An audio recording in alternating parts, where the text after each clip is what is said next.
as the company grows, your compensation plans grow, your benefit offerings grow, right? And these are living, breathing things that have to adjust as you're kind of going along the company's journey.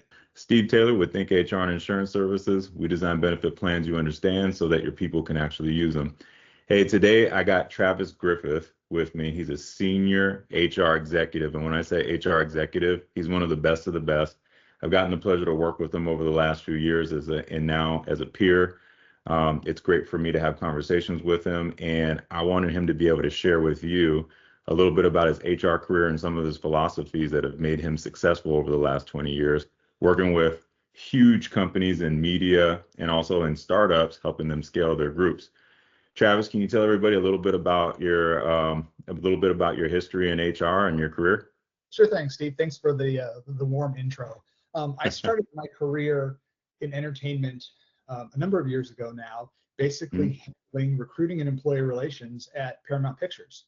From there, I worked my way up through what was Viacom at the time, going between the different functions of MTV networks back when MTV played music, believe it or not. And so I grew my career by just always going where the job was. If they said, "Hey, Trav, we need you to go to Chicago. We need you to oversee the ad sales offices in Chicago, Detroit, and Atlanta." Sure, no problem. "Hey, we want to move you back to LA." Sure, no problem. And I always just, that next step in the career, the next progression, slowly adding more different HR skills to my tool belt, right? As I hit each job growing and growing, until I am where I am today. I got back to the West Coast and was a little bit leery of always being kind of labeled an entertainment guy. And I was fascinated with startup because the different roles I had in entertainment, you're inheriting a function, right? At companies like Viacom at the time, the functions are well set up. And you can tweak things and you can do stuff and you can obviously help your clients and help the business grow and things like that. But getting into startup, what was great about it was you start with a blank sheet of paper, right? Yeah. We need an HR function set up. We have nothing. Do you have an offer letter? No. Do you have separation agreements? No. Handbook? No. We have nothing, right? And that's kind of how you and I met, Steve, when I was setting up Spartan Radar, right? Yeah. I mean, it's actually interesting because I don't always run into startups that have an HR leader in the beginning. Right. I mean, what about that opportunity, or like, how did you even come across an opportunity like that where you got a chance to build the HR team from scratch? Usually you have to adopt it when there are 20 people in and COO or CFO was doing it. Right. Well, it really is interesting. It comes down to, I think, the power of everyone's network, kind of also like how you and I met, Steve. The CEO at the time of Spartan Radar was my neighbor next door in Redondo Beach. And I was co-founder of another startup, and he knew me as a startup guy. So when he started Spartan, he had started a company before Spartan and knew me as a startup guy. And then when he started Spartan, he's like, "I need help. Like, we need all of these processes and procedures set up in order for us to get our seed money, the early money you get when you're working with venture capital."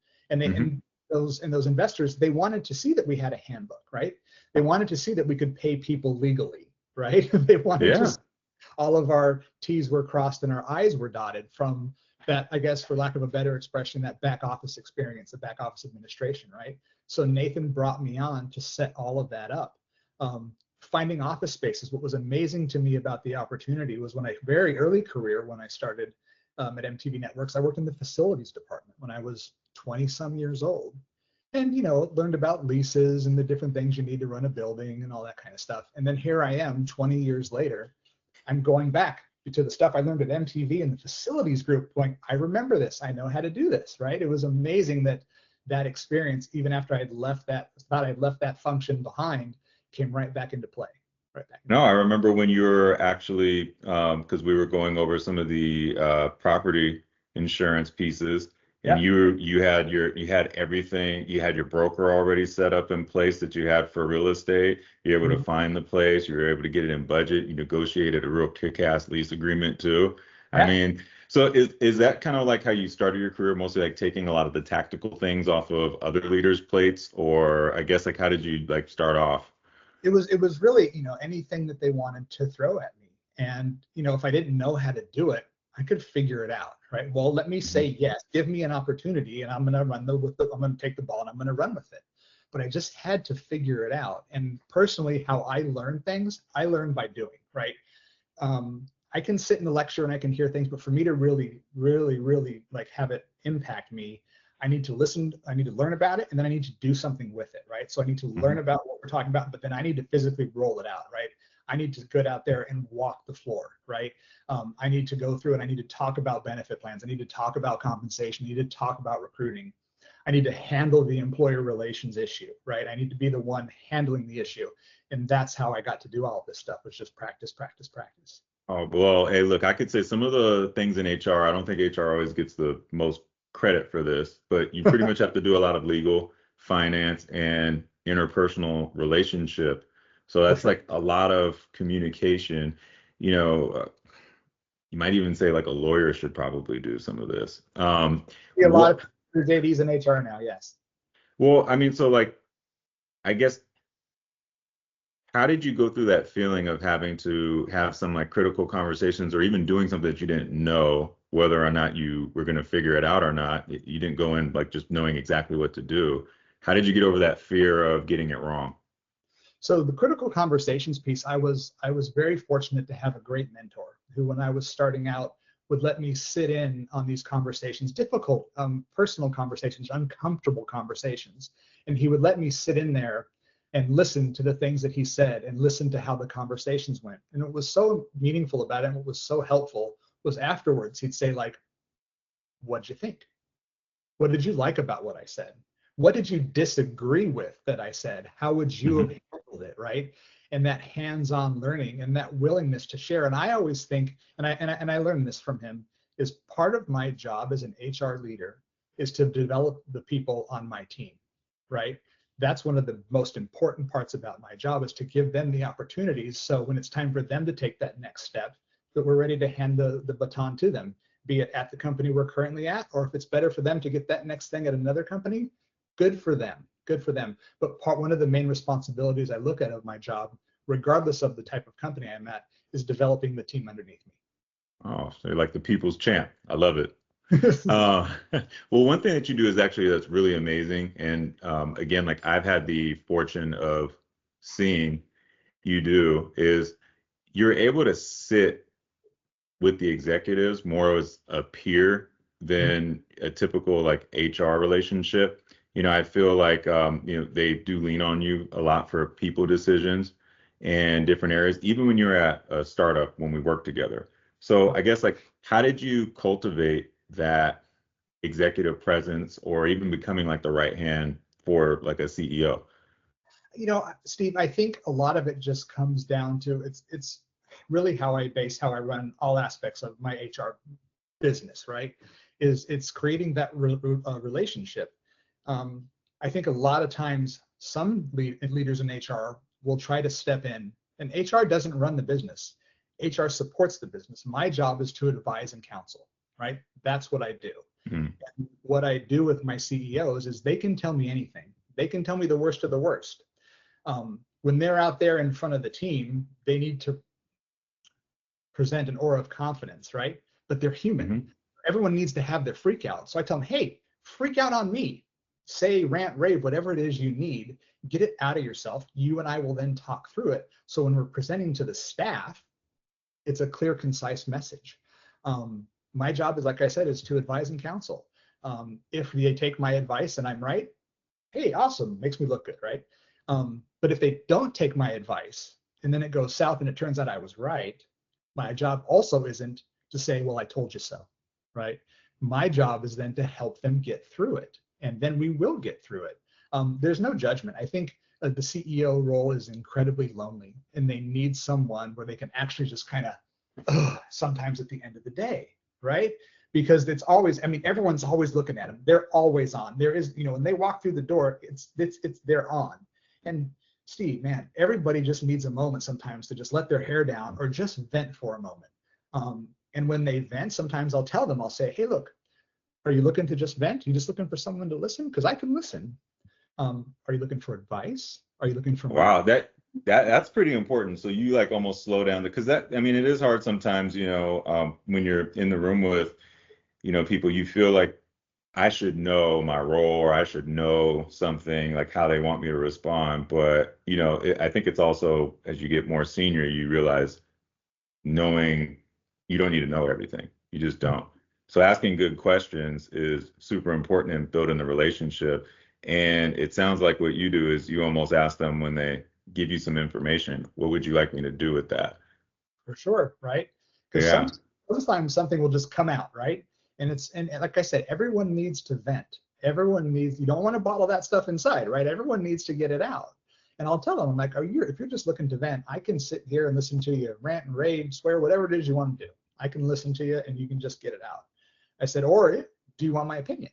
I'm happy to also give you my opinion. However, be advised that if you ask for it, it might be the opposite of what you think.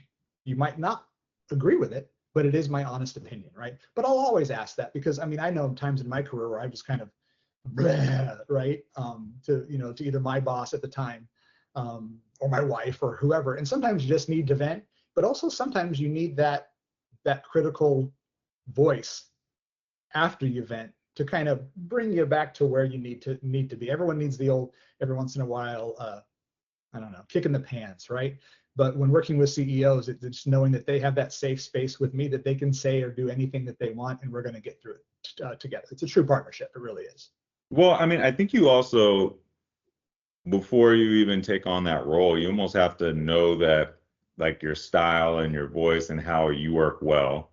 Mm-hmm. It sounds like, you had a pretty good grip on, who you were at different stages. I guess like how did you find your voice in your professional career? Like what gave you the confidence to be bold enough to even try to have those conversations? So for me, it depends. It really depends on the industry. And I'll go back to that mentor of mine, Paul Falcone is his name at Paramount.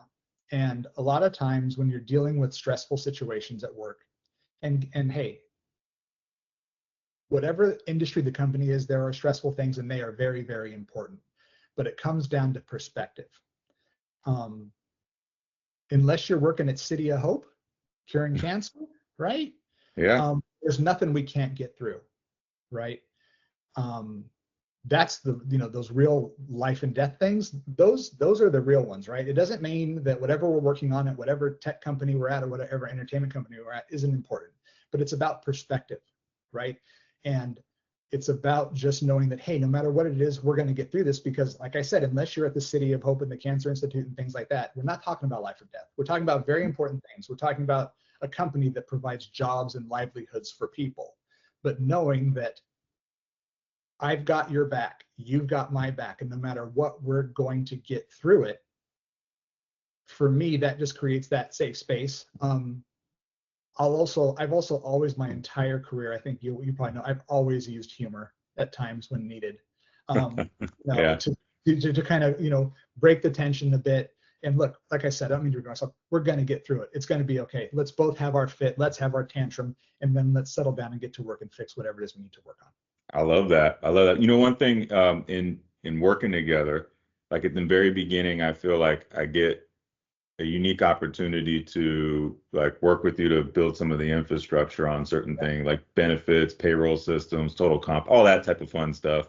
Mm-hmm. But one thing I found is as you're growing, you get busier and your time gets stretched. And one unique thing I've noticed is you have a knack for putting the right people in the right place.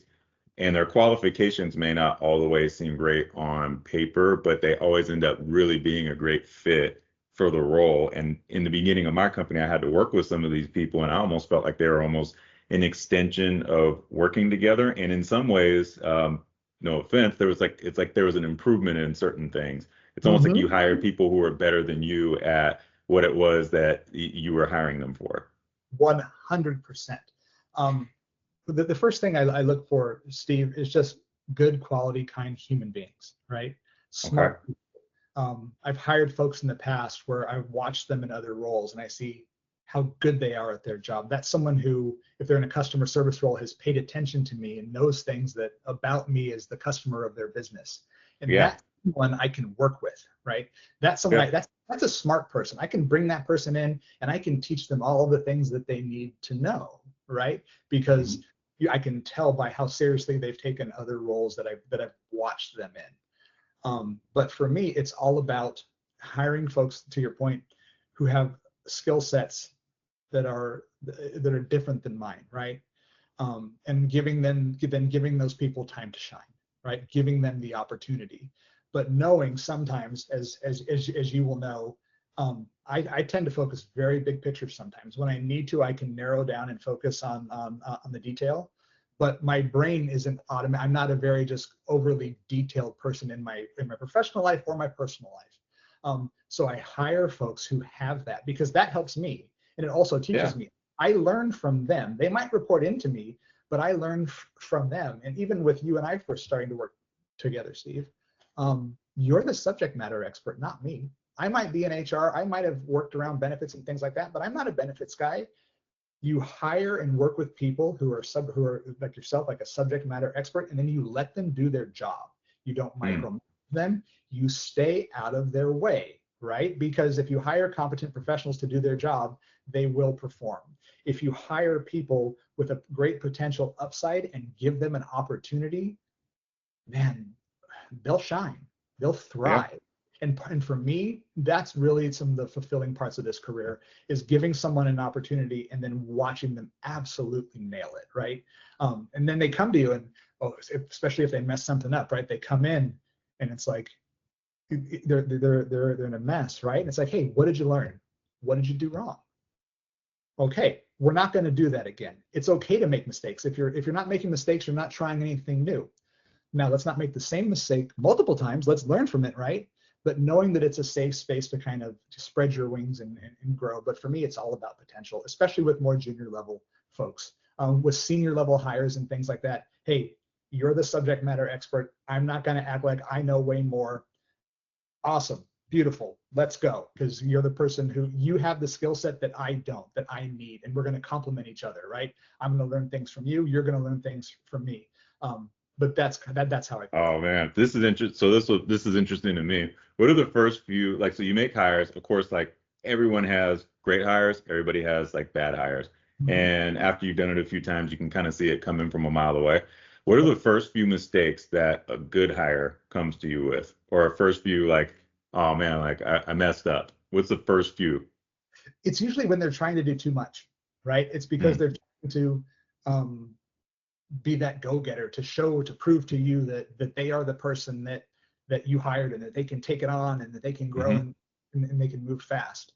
A lot of times in HR, what I will tell folks, especially when it gets a little stressful, is you hear the expression, well, don't just stand there, do something, right?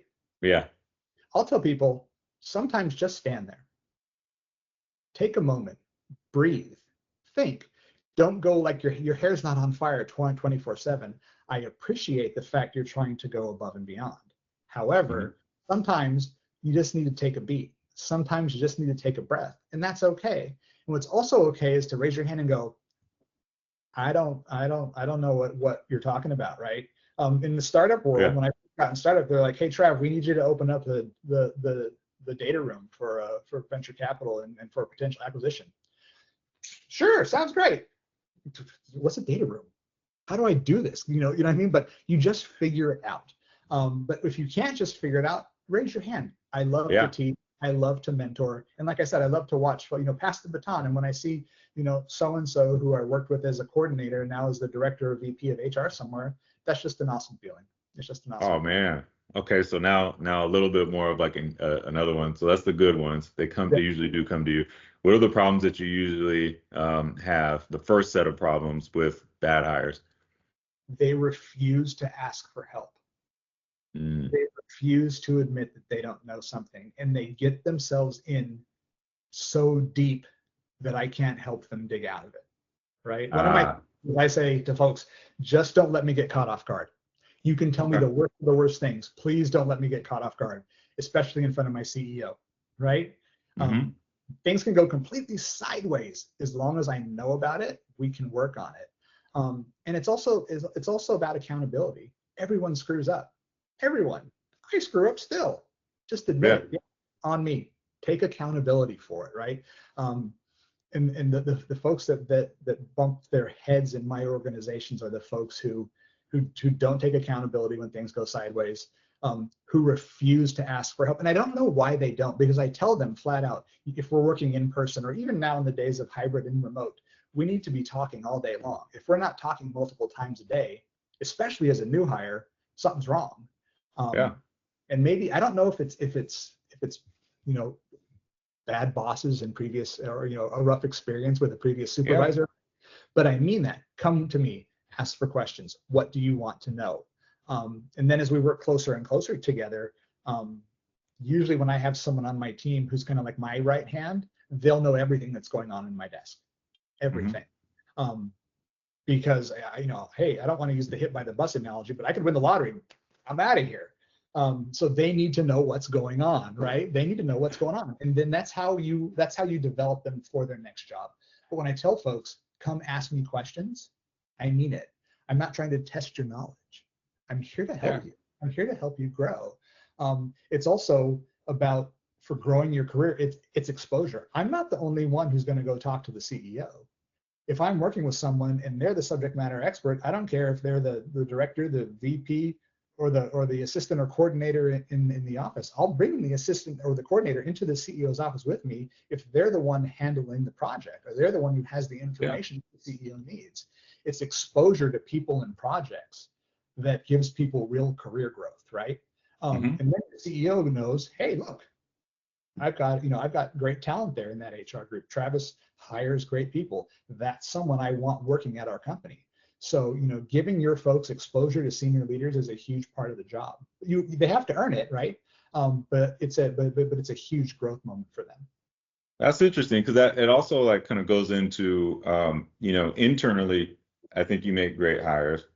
I also think that from what I know working with you, if I've needed people in different areas, you do a really good job of cultivating your own strategic network of professionals that help you out with different things, like like when we did like employee benefits and all that stuff, right? Like we did that together, or you had like a real estate broker. I guess, like, how do you look at procuring the different people in your professional network, especially as it relates to HR? Like, I guess, like, who do you really need in your Rolodex for HR, like as a strategic outside partner?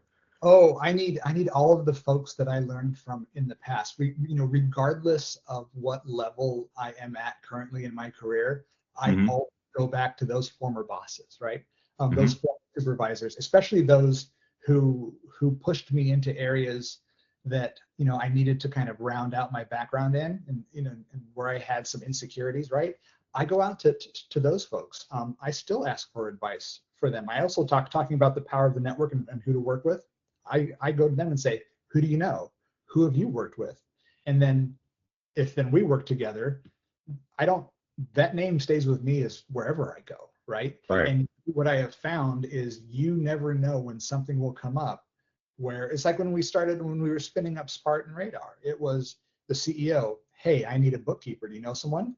I do. Hey, we need to get payroll running up. Do you know somebody? I mean, Steve, you reached out to me on LinkedIn, I think 2 years before that searched, right? And now look at us, right? We're sitting here talking today. But then if things go well, I tend to, if I can, bring my team along, right? If they're available and if they're willing. But if you and I have worked well together in the past, and we have the need, we will continue to work together. And then in return, I will also introduce you when folks call me and say, hey, Trav, do you know someone? Yes, I do. Let me introduce you to so-and-so, right? So that's really how I do it. And it's been a wonderful, wonderful experience. I want to work, I'll only work with nice people, right? Life is too short. It really, really is. And if I can work with someone who's a professional at what they do, and is a good quality, genuine human being, and hey, heaven forbid we have a little fun while we're doing the project together. Why not? I think that's fantastic. I think it's fantastic. Okay. Yeah. I like it. Yeah. I mean, because that's one thing that was fun too. I remember when we actually first chatted. I was an employee at a PEO, and you had reached back out, and actually I remember it was like I saw the message and I was like, oh man, he reached back out to me. It's been 2 years or whatever, and I haven't heard from him. That was really cool. But I remember too, at the time, uh, not everybody gets it, but you kind of understood something like outside looking in that most people don't. Most people are like, oh, salespeople, they're trying to sell us something. And I said something to you like, hey, look, I know everybody in the industry. If you don't like what we have to offer, I'll make a phone call or something for you because you're just trying to get something done, right? And there's something about you that kind of gave off that that's how you were, which I enjoyed. And I remember immediately that's kind of like what we clicked on was like, all right, cool. Like this person gets it. Steve, I remember that. And that's when, because you're right, a lot of times you get the sales call and it's like, oh, good Lord. But what the difference with working with you, Steve, is like what you said was, hey, if this solution is right for you, awesome. But if it's not, I'm going to help you find the solution that's right, because it's what it is it's the end game. It's the long-term relationship play, right? It might not work right now, but doesn't mean two months, 2 years from now, something might come up. And you remember stuff like that. You remember people who treats you with kindness, right? Yeah. And I remember that conversation. I can see where I was sitting actually now thinking about it, Steve. I remember exactly where I was sitting when you and I had that conversation. I remember too. It was it was like October 2020 or something like that, or September sometime around then. Oh, It wasn't yeah. like wasn't too long ago. And then I remember I also remember that when I decided to start this company, I actually was like, you were one of the people on my list. Like, I got to chat with Travis and just figure out, like, hey, is this a real problem? Because I created this like 50-page thesis on like what problems I would want to solve, and they all were related to HR, and I wanted to hear about it from you. But it was really interesting to hear your thoughts and perspective on that. Like that being the case, right? So like that was when you guys kind of first started Spartan. Then you grew into it a little bit further down the line. And right at the time I started this company, and you guys were one of our first clients that we did a audit for, you had hired somebody else, and I started to work with them throughout the process.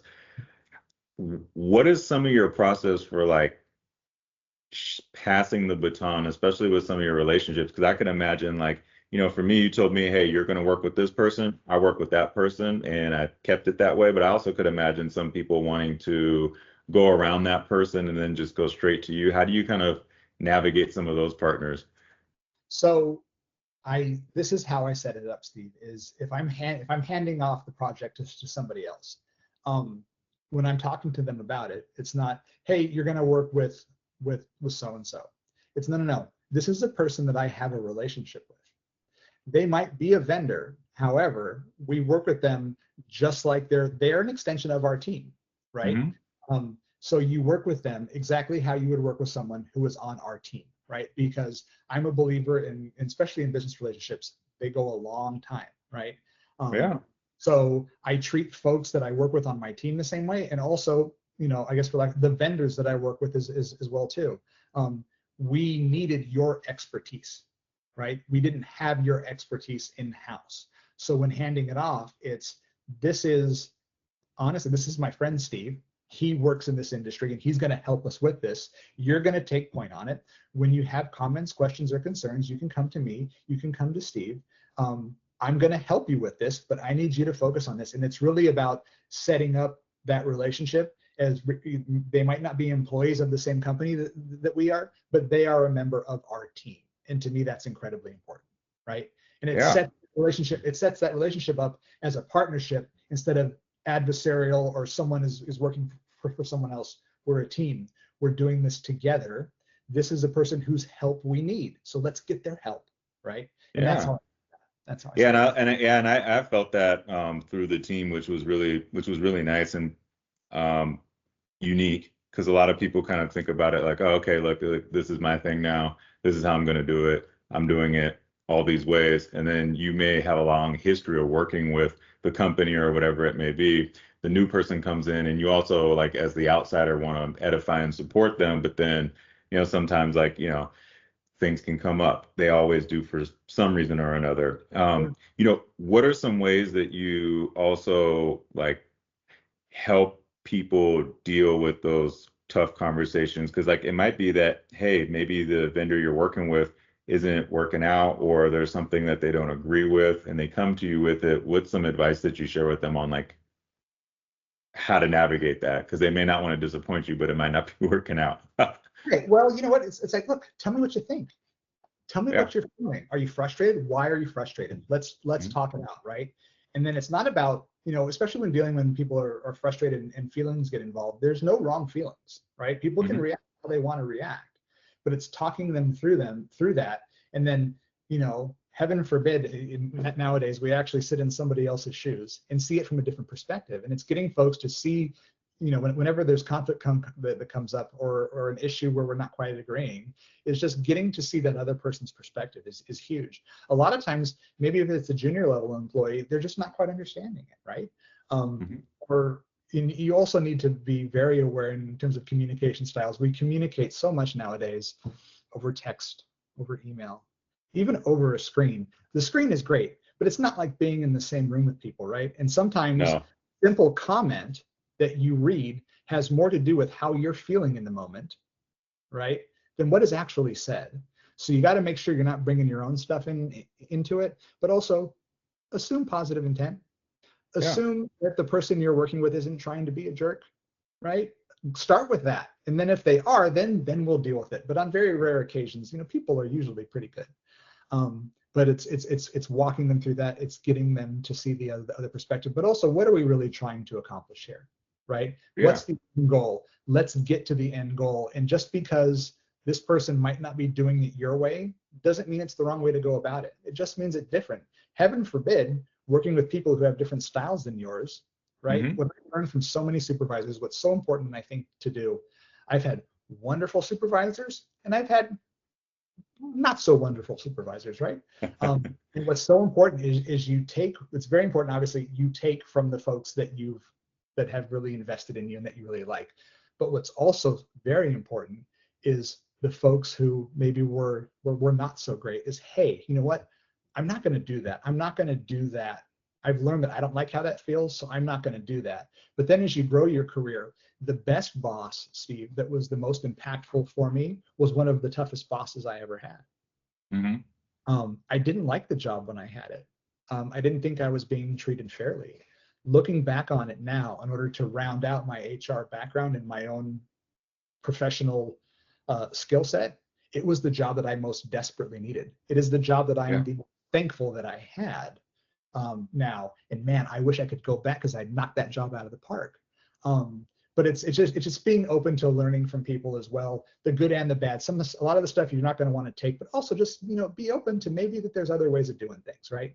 And learning from different perspectives. But like I said, that I had, looking back now, if I had my brain now, man, I would knock that job out of the park. At the time, I was not very happy, but boy, am I grateful for that experience today. I'm truly grateful for that experience. Oh man, well, you and me both. I definitely have had some roles like that, especially being in sales and all that, where there's a lot of tough conversations, and you just may not like the approach that somebody has, or you may not like the lack of respect for the time that you are putting in, even though you're not getting the results. But later down the line, there's always something to learn from it. And, I think that it's great to get some feedback and turn it into something special. All right. So I think that we've done a great job of chatting through some of your different thoughts, how you approach things. I want to ask a few more tactical questions, especially since, my audience is mostly focused on HR problems that they're dealing with right now. And one of the things that a lot of my clients are looking at right now is we're starting to do people strategy for the next year already. So then there's budgets.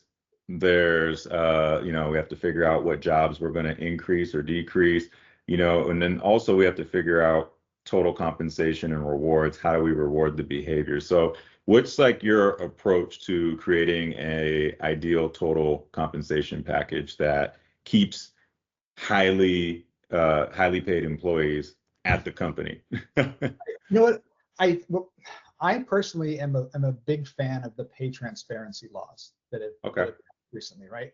I think people get into issues and have issues with compensation when they feel like the company's doing something dodgy and the company's not doing things outright. They're not doing things the right way, or they're hiding something. I never want to be the highest paid shop in town, right? I don't want to overpay. I don't want to underpay either. I want to pay right for the role and for the individual in the role. But most importantly, I want to be able to speak to that person if they have questions and explain to them exactly why they're being paid, what they're being paid. And the idea of total compensation, right? Base salary is one thing. But also, you talk about base salary, you talk about benefits, you talk about contributions to benefit plans from the employer side, right? Because it's not always, because people just tend to think dollars for dollars. But I want to be able to sit down. And when I was working at Turner Entertainment Networks, folks could come to my office anytime, and I could show them exactly where they were on the scale. I could tell them what their comp ratio was. I could tell them why they were being paid what they were being paid. I could tell them the skill sets that it takes to get to the next level. It's this whole idea of we don't talk about compensation. That's when people get a little, what are you doing there, right? Yeah, why not? Because it's yeah, especially like in different, especially in different like departments, right? Like in sales, you would think it's not as taboo, but sometimes it is. And sometimes like in accounting, I mean, it might be more straightforward. Hey, you're this level, that level, that's what it is. But when you look at like the total comp package, I guess like if you're at well, let's look at like if you're at a company that's a few hundred people, you're venture backed, you're going from Series A to Series B, right? All that. That's a pretty tough environment because you do have a board, you have budgets to get, right? How do you have those crucial conversations with the executives when the budget doesn't meet the employee satisfaction level of keeping people engaged or keeping people in the company? How do you do you first, what's your process for even evaluating that? Hey, here's your budget. We just got a 20% renewal. Well, I take a look at, what is it we're being offered, right? Okay, so we have this big bump. And then when I start to take a look at, because we went through this recently, is there stuff on there that we don't necessarily need? I'm going to look into things like, hey, what are employees using? I remember I was at an esports startup in very, very early. Folks in esports are very, very early career. They're very young. And part of what we were being sold on was like fertility planning and things like that.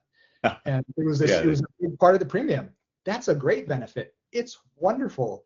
My 20-year-old esports guru has no need for that. Doesn't care. Right? Does not care. So let's look at that kind of stuff too.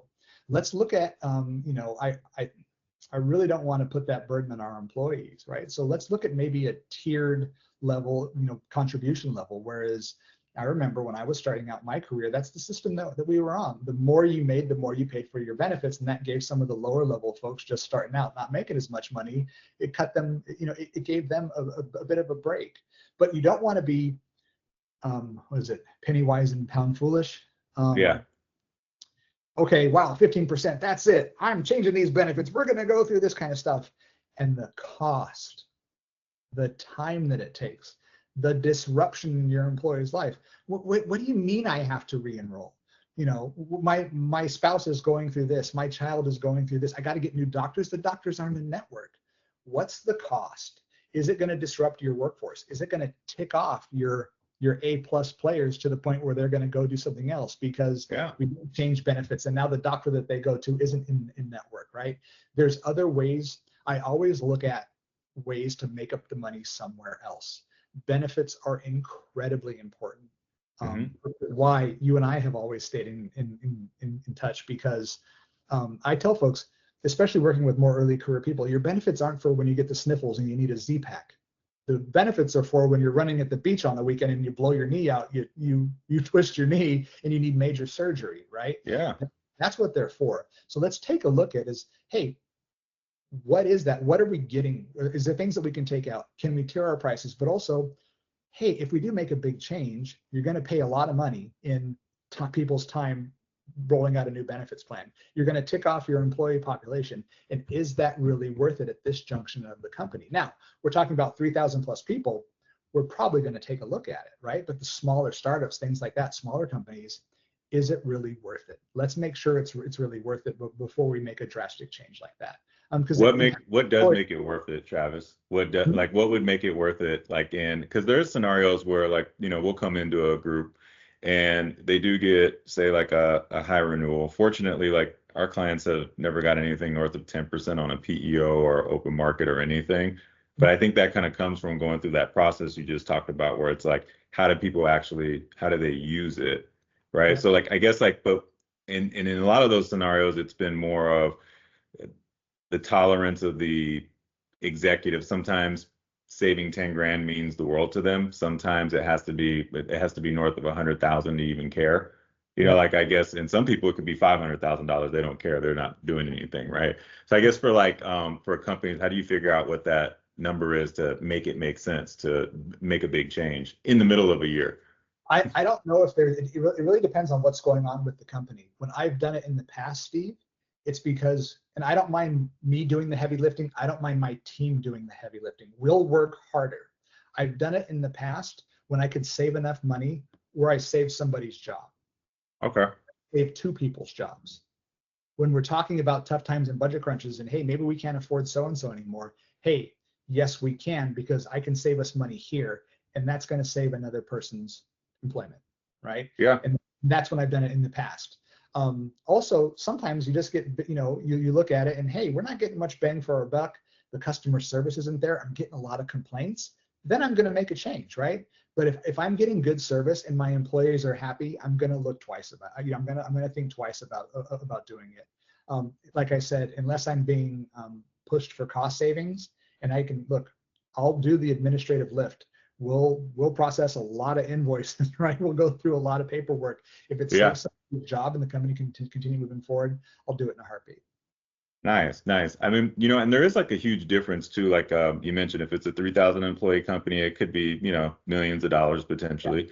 If it's a company that's like one of the most difficult thing I see is groups that are labeled small groups. They have age banded plans. So if you're 25, you might pay $400 for a plan, but if you're 55, it might be, $800. And then they have a spouse and a child and another child, and all of a sudden it's like a really crappy like $3,000 deductible in-network only plan might all of a sudden be $3,000 a month for that family. And what I find is sometimes the employee population might start off a very young demographic, but then as we start to layer on senior leadership, the needs change. Yep. Like have you had to like experience that, or like, I mean, I know that you also like leverage other strategies aside from the open market, like PEO, as you mentioned. Like, is Oh, there like thought sure. processes you have there? For sure, when you've got junior level employees starting out, they're fine with the basic HMO because they are only going to go to the doctor when they get the sniffles or whatever, right? When they're feeling well, they don't really use their benefits yet. Hmm. But as the company grows, your compensation plans grow, your benefit offerings grow, right? And these are living, breathing things that have to adjust as you're kind of going along the company's journey. So you have to always take a look at it and you have to see what's being used. But obviously, if you're starting out a company, you've got a really small group, and then as you grow, you've got people with families, you got things like this. One of the important things is to go talk to your employees, ask them what they like. Most importantly, ask them what they don't like. Ask them some experiences that they've had. Is hey, I was trying to go take my kid, and they were trying to go see a specialist, and I had to jump through a million hoops to actually go see the specialist. Well, I don't want that to happen. I don't want that. We offer these benefits because it enhances their life. It makes their life easier outside of work, right? I don't want them to have to worry about that kind of stuff. So if the plans we started out with as we grow aren't the plans that we need, we're going to adjust them. We're going to make different offerings. We might not offer for fertility in the beginning, but year 5 and 10, we might put that back in there, right? Hmm. It's really what the employees want, what they need, and also very importantly, what they're using right now. I don't want to pay for stuff that folks aren't using. I really don't. I also want to offer, I've always really liked offering a fitness benefit, gym reimbursement, right? Keep people healthy, especially if you're self-funded. Keep people healthy, it keeps them out of the doctors, right? So I Yeah. enjoy. I want to roll out benefits like that too. I'm personally really big on fitness and health, and having people incorporate that into their daily lives. And I can show folks that hey, if we keep our employees happy and healthy, our benefit costs will go down if we're on a plan like that. But like I said, these are living, breathing things that you always have to take a look at, and especially if your employees aren't getting the service that they need. If I'm getting a lot of complaints about service, I'm going to change. I'm going to change right away. Yeah. Well, I mean, I guess like what so like when you are looking at that, like the feedback loop, right? It is a tough dance because you can't go around asking people necessarily like how they're using the plans, or, in HR, you typically do want to steer clear of very specific things like, oh, hey, yeah, I got gout and, now I like, feel this way. And it's like, oh, now I can't fire this guy because I'm going to get a whole, like, Yeah. petition outside of people.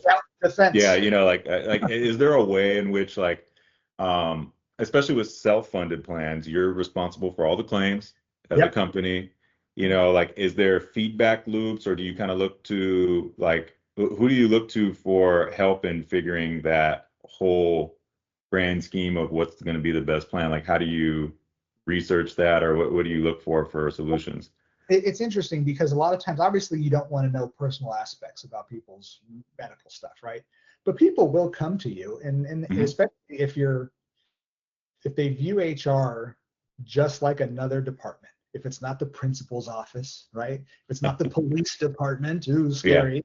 If they look at HR, that's just like finance. That's just like IT. It's just another function of the company. People will come and they will tell you stuff as, hey, you know what?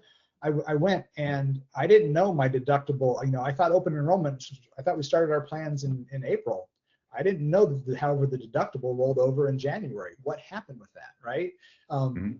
Education is key. But folks will come and tell you when they have issues. Man, I had a really hard time with billing. I don't understand why I'm getting charged all this stuff. And I get on the phone and no one can explain to me why these costs are coming out of my pocket and aren't covered. For me, with benefit providers, I'm huge, and it's what you do exceptionally well, Steve, is the customer service aspect. When someone calls and they need help, it's somebody helps them.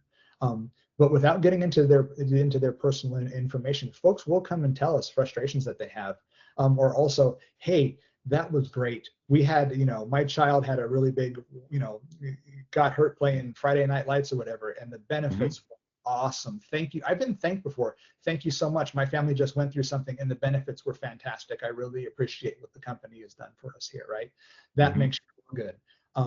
But it's a customer service role, so that's really what I look at. But if you're approachable in HR, folks will tell you. Folks will tell you. They'll also tell you if you try to roll out change plans too much, why the heck they have to do it, because it sounds like they feel like they just filled out all these forms, last year, and why are we doing this again, right?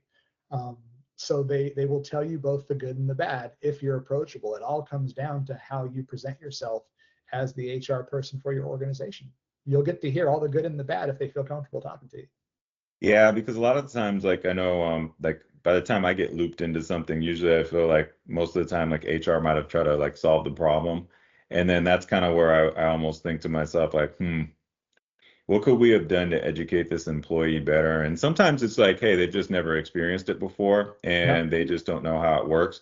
So it becomes something where it's like, it's very important to make sure that you respond to them with, like, their next steps, because, and explain to them their relationship too, like, because sometimes it's like you're not going to have the answers in HR. You just can't. Like, I mean, I don't have the answers all the time, but sometimes it's more like, okay, and you got a bill that they said they're not going to take care of it. Next thing you know, I make one or two phone calls and I'm like, I know what it is. It's the doctor's office didn't put the right billing code and they're denying it. They're not really denying it's, you Yep. just had to know what to do. And until you've gone through that, even in HR or like as a broker or anyone, you're just never going to know. There's just too many things to understand. That being the case, do you think that, like, as we're starting to get into this new workforce where people are used to working remotely, they're used to solving things online themselves. How big a role do you think HR needs to play in picking the right technology to help people out with these customer service issues, or picking the right, like, vendors for this stuff? How important is that going to be? I think it's important to make sure that whatever you're using is that you have a solution that works for everybody. Some people are incredibly, they're more comfortable working online, right? They're more comfortable just kind of going back and forth. They don't have time for a phone call. With benefits, it can be incredibly personal, right? Um, you can, like I said, not to use my Z-Pack analogy, but you could just need a Z-Pack and you need to know, or should I order my maintenance drug? What if I do it through the mail, I get 3 months or 6 months, but if I go there, okay, cool, I know that. But what's important is that it works for everybody. What I wouldn't want to do is lean too much on technology during the time when someone gets a very personal, tough diagnosis and they have a lot of questions about their plan. I don't want them chatting with someone in a box on the right-hand corner of the screen. I want them to be able to talk to somebody. I'm not the benefit subject matter expert, right? I have my partners that I work with, Steve, right? Who I know Yeah. that if I send my employee to them, they will be treated the right way and they will get what they need. Um, and it will be done so in a professional, warm manner. So yes, some of my employees, I think technology is great. I love having my benefit cards on my phone. Yeah. I love it. I absolutely love it. I hate going through my wallet and there's this and this and why is this receipt in here from 3 years ago? I hate that. But tech when it's easy is fantastic. But I still also want that human touch, especially when it comes to benefits. Hey, we're having a baby. I'm freaked out. I've never been a parent before. This is they got a lot of questions. And a chat bot, that's not the time. They want to sit down and they want to talk to someone. And if it can be someone from my team internally, or like I said earlier, my external team, right, that I Yeah. work with, I want them to be able to speak with that individual. Okay, that makes sense. So yeah, it sounds like technology's place is almost for, hey, if like they feel comfortable and they know their problem and it's just some administrative stuff, great. Like implement a technology that takes care of that. But when it comes down to helping the person think through their issues and problems and how they're feeling, then that's when you kind of need that human touch. Otherwise, people will start to get frustrated, I right? mean, Very quickly. it is kind of in the name of the department, right? Yeah. The human people that, and usually, like I said, I mean, I've worked with folks. I remember people in particular who were going through a tough time at work, and you see this look on their face, and I'm sorry, what's going on? I'm pregnant. I just found out. What's going to happen to my benefits if I leave, if I'm laid off, right? Mhm. Oh, go online, input your information, and it'll pull up a PDF of exactly what to do. Absolutely not, right? In that situation, I can see it to this day. The look of fear on this person's face when we were talking about this stuff. I absolutely could not send them to a portal to go get the information that they needed. Now, a lot of times, like to your point, the administrative stuff, yeah, you go here and they love it. Wow, this is so easy. My benefits cards, wow, this is so easy, right? But Yeah. there are times when, major life events happen, a big change of circumstance or whatever, that they need to talk to somebody. And it's either someone on my team or one of the professionals externally that we work with as well too. But it's incredibly important. I love tech. We work from home. It's amazing. But always be willing to hop on a call, turn the camera on, be a face for someone in time of need. Yeah. Those issues, they don't pop up every day. But when you do, that can make the difference in somebody who might be potentially thinking about leaving your organization, right? Hmm. To not leaving your organization, of how they've been treated by the company. If they think the company cares about them, right? Yeah. When they have issues, yeah, this other company might be doing this and that, but I don't know, they don't care about the fact that I just had a baby and that I might need to leave at 3 o'clock. Or wow, my baby's in daycare. And for anyone who's had infants in daycare, they last about a day and a half before they get sick, and you have to go get them, right? We Yeah. talked about this idea of total compensation. With work from home and remote, it's more than benefits. It's more than salary. It's more than bonus. It's work life. Now work is part of life, right? But when life happens, it's this ability to be like, yes, by all means, go get your child. Oh, hey, your child is crying while you're on the call. No problem. Hey, your kid walks in the door while you're there. No problem. This is all part of this total compensation idea that you and I were just talking about. And it makes people, how you treat your employees, it's like, you know what, I might be able to go get a little bit more money elsewhere, but this company cares about me. I get what it's a balance. We're trading dollars for time, but also when I need Yeah. time, when things come up, go for it. No problem. Wow, I went through a really tough thing from a benefits perspective, and the company really helped me, right? They gave me great service. They listened to me. They didn't send me off to just something to go, type in what it is because I have, this emergency. It's on a case by case basis, but it comes down to that human aspect of the job. It's very, very important to me.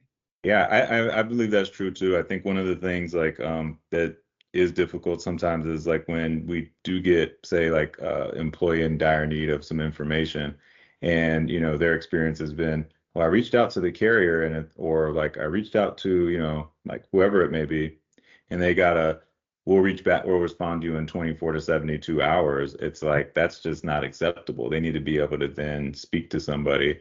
And it's interesting that you brought that up, because it's like, even across like our entire like book of business, I mean, maybe that comes up once every 2 weeks.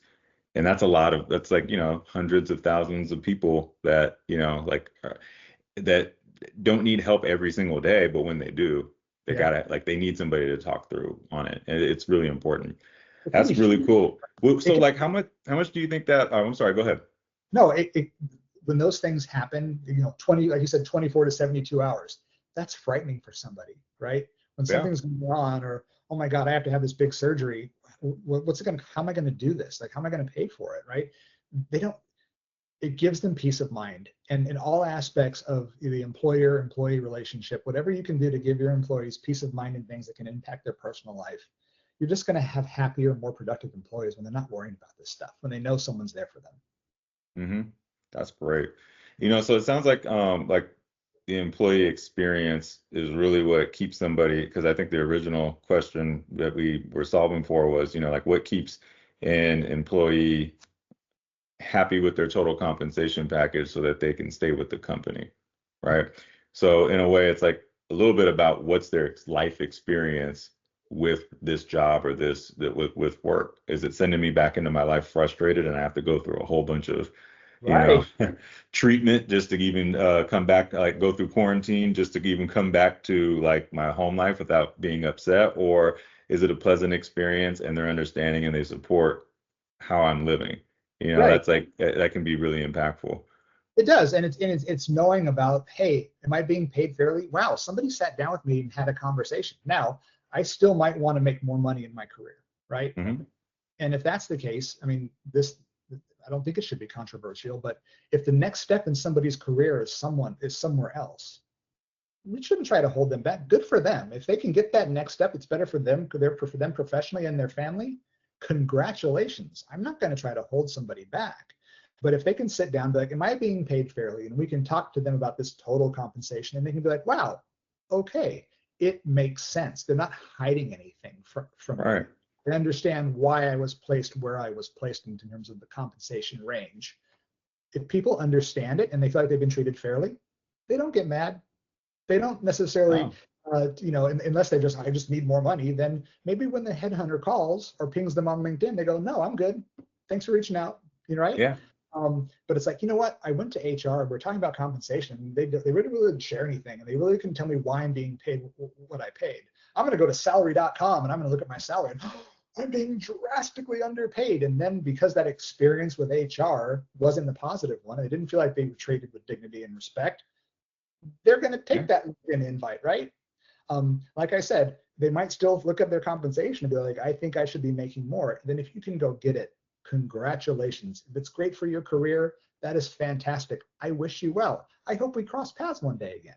I'm not going to hold somebody back. Like I said, I Yeah. don't overpay people, because if I overpay people, eventually it's going to catch up with me and people are going to lose their jobs because we're going to have to course correct. I want to pay what's right for the company and what's right for the individual, and I want to pay them fairly. That Yeah, and I think that's important. I think even being able to do that has to do with, like, you have to have one, good people in leadership. You yeah, mentioned good people. You also have to have people who are not afraid of the transparency. Hey, here's the numbers that we have to hit. Here's the budget we have to hit it. Here's the margins it needs to be at. Because business, it is business. It's not a, charity, which, kind of brings me to, like the conversations that must be tough sometimes in HR as well. I feel like there is a lot of people out there that maybe they're just getting out of their MBAs, or they're, 4 or 5 years into their career, and they're doing a little bit of that whole, like, hey, like, I worked in this job for 2 years, I could do this job. And then they constantly are looking for a promotion, or they're constantly looking for that next step, but they're never really focused on their current job. Like, I guess, like, how do you deal with some of those employees? Or sometimes do they just not get it and they're just a lost cause? sometimes they just don't get it. But I think what's funny to me is a lot of times people will say, hey, I've been in my job in 2 or 3 years. I'm doing a good job. I deserve to be promoted. Well, um, Like, we pay you to do a good job, right? That's what you're Yeah, that's what the agreement was, right? a mediocre job. Like, we pay you to do a really good job. That's what we expect. People think that I do this lunch and learn, Steve, and it's called PIE. It's called performance, image, and exposure, right? And if you ask a lot of folks, what is, of those three topics, what is the most impactful in terms of career growth? A lot of them will say it's performance. I perform, I do a good job, I'm going to get promoted. It's not. Image is one thing, how you speak, not how you dress. I'm wearing a Nike t-shirt, but I think I look okay for the video call, right? My shirt's not wrinkled. I can wear a hoodie. My hoodie's not wrinkled. It's been washed. It's fine. It's image. But most importantly is exposure. Exposure to people, exposure to projects. I spoke earlier about working with the CEO, and if my HR assistant or my HR coordinator is the one leading the charge on a project, that they're going to go in there and they're going to speak and they're going to present to the CEO. It's exposure to people and projects that have the greatest impact on your career growth, right? So many folks think it's performance. I do a good job. Yes, you do a good job, but that's what we pay you to do. It's when you go above and beyond, not doing work for free, because that's not cool. We hear about that all the time, right? Well, so-and-so left me, you're going to have additional responsibilities. That's not cool at all. That does not fly. But where you're going to get promoted and for true growth is that exposure to senior leaders and projects. Hey, I'm doing a new benefits implementation. You're going to work with my friend Steve. You're going to take the stick on this one and you're going to run it to ground. Those kinds of projects are what gets people promoted, stepping outside their comfort zone, growing that way. And I do this lunch and learn. It takes like a half an hour, maybe an hour, depending on kind of how the conversation goes. And it's amazing to watch the light switch go off with the people, because people, man, we're gonna have to record one of those, man, pretty soon. Right? But that's what it is. It's, that exposure. I remember, I don't mean to go off on a tangent here. I remember a guy when I was starting out my career. I was working in Chicago, and an intern, he had been an intern when I was at the studio, and the intern showed up every day in a suit and tie. Now, this was late 90s, early 2000s, so the suit and tie was the thing, right? Yeah. For the executives. Dude is an intern, suit and tie every single day. He looked the part. It immediately set him up in a way, with a viewpoint from people's eyes. Wow, this is someone who takes themselves seriously. This is a professional. When I moved to Chicago at MTV Networks, after I had left Paramount, still part of Viacom, that individual was the vice president of advertiser services. Wow. From the very beginning, from when he walked in the door, how you carry yourself, executive presence, having a presence, how you speak. Do you smile? Do you look people in the eyes? Are you relaxed? Right? It has image is incredibly important. How you speak is incredibly important. Like I said, you can wear a hoodie. Please make sure the hoodie's clean. You can look professional in a hoodie, jeans, and Nikes. If you don't have to wear the suit and tie, but it's all about how you show up, right? It's incredibly important. So when we're having these conversations, those are the things that I stress with people. And sometimes they just need to go somewhere else, and good for them. Yeah, and sometimes it's also just knowing your place in the P&L of the company, right? It's kind of like, hey, look, if you're, if you're in marketing, like say if you're in marketing, generally that's something that can be attached to like lead generation or other things that are very like, hey, that's so metric based. You can literally, exactly what you do, how that impacts the company, what your value is, and what percentage of the pie you should get. But if you're a accountant and your job is, to make sure that the, accounts payable is nice and tight and you have everything a certain format, it's kind of like, well, I mean, yeah, that should be done the way it's done. It's not like doing that any better is going to make us more money. It might not, it might cost us some money if you get it wrong, but doing it right is a general, like, boom, that's it. Like, you have to get it right. So I think it's also partly that, like just knowing your place in the org and how that actually impacts the revenue of the company in some way, shape, or form. That's key. You can even tie it back to, Steve, developing your employees. If you're a small 200-person company and you're the benefits administrator, you're probably not going to grow all the way to the VP of benefits, right? If the company stays the size that it is. So maybe part of my role as developing my team members is taking that benefits administrator, giving them exposure right? To the people and the projects. So then, hey, guess what? You do a great job. I don't want to lose you, but that benefits manager position that opened up at the company down the road, that might be the next logical step in your career. And like I spoke about earlier, part of my job is to develop my people, right? So, hey, if you want to be the manager, director, VP of benefits, that's probably not going to be here. So your point about it, knowing your role in the company that you're in is incredibly important. And maybe that next step in your career is somewhere else. And if that happens, I'm proud of you. I wish you well. They become part of your alumni program that you sell to the next employee, which is like, hey, look, like this person was in this role, they followed these things, they were prepared for all this stuff because they took these opportunities. And if that's where you want to go, that's the kind of person that's getting hired in that next role. And I think that's, to me, that's more important than anything, because most people are not looking to land a job and stay there. It's more of a, place to pass through while they're earning a living. Or sometimes it's just like, I just need a job and I need money now, so I just have to have it. And it's kind of up to the company to figure out, well, how do I keep the right person in the right place? Which kind of goes into, do you need to keep this person? Do we need to just have a bench because it turns over all the time? Right. I guess the last tactical thing I'll ask, and then I'll give you a break because we've gone through a lot of good stuff. What is there? How do you create like KPIs within HR that makes sense to the organization? I guess what's the process for figuring out what KPIs within the people side of the business actually make sense, like turnover or retention, all those types of things?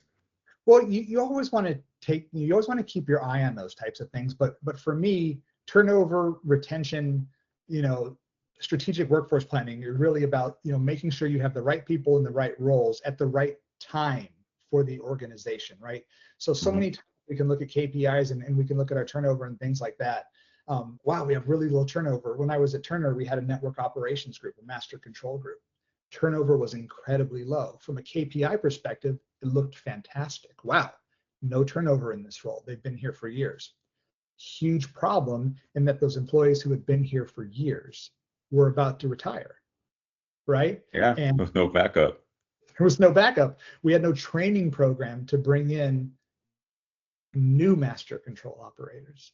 What were we going to do? So my KPIs looked awesome, Steve. Retention was awesome. Employee satisfaction incredibly high. They loved it. But as so many of them were aging out of the workforce due to retirement, I had no way. I had no fresh blood. I had no junior employees to then bring up. What we ended up doing was using getting together with a veterans group, people who were coming out of the military, and training them to be master control operators. So I know statistics and data is huge right now. It's incredibly important, but my point of view is really making sure you're looking at the entire issue. Because if I was looking at my KPIs for my master control group, I had high employee satisfaction, I had very low turnover, I had great leadership. I was going to be in trouble if some of these folks started rolling off, right? So Yeah. how do we fix that? So for me, I'm all for KPIs, but I really want to make sure that they're giving me the information that I need and not being skewed one way or another to make my department look good, because the organization is a living, breathing thing, especially in startup. I've started my year with certain goals, and by the end of the year, they're completely gone. They're completely out, right? So technically, I missed them all. I hit none of them. However, I still did a great job because the needs of the business flexed, and it's your ability to be headed one direction 1 minute and get something dropped on your lap and you're going to pivot, and the ability to do that and be like, okay, not freak out. That will serve you very well in your career.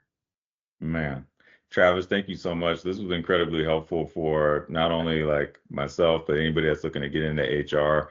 Like just being able to go into your mind and think about all these different aspects and insights that you have on different topics. We haven't even touched all of them, but this was absolutely amazing. We also have to figure out how we're going to get this lunch and learn. We might have to do another recording when we go through that piece and give it to people so they can do it at lunch, dinner. They can do it in between for a midnight snack, all that. We can do it live and we can actually talk to people as human beings, right? We can get. Hey, we can do that too. That would be great. Yeah, it'd be fun. Yeah. I'll have to come down to LA and we can make that happen. Cool. Well, hey, Travis, thank you so much for your time on this. And, all the people out there that are, looking at their HR careers, looking for different strategies, looking for mentors, I mean, Travis Griffith, he's one of the best. Connect with him on LinkedIn, reach out to him. He's definitely a friendly guy. If he doesn't reach out to you right away, just know like within 2 years, he may reach out to you and it'll be a great day. Hey, but if it is 2 years, when I do, it's going to be for something good. Come on. It's going to be good. He was looking for you. Thanks so much. All right. Bye-bye. All right, everybody. Take care.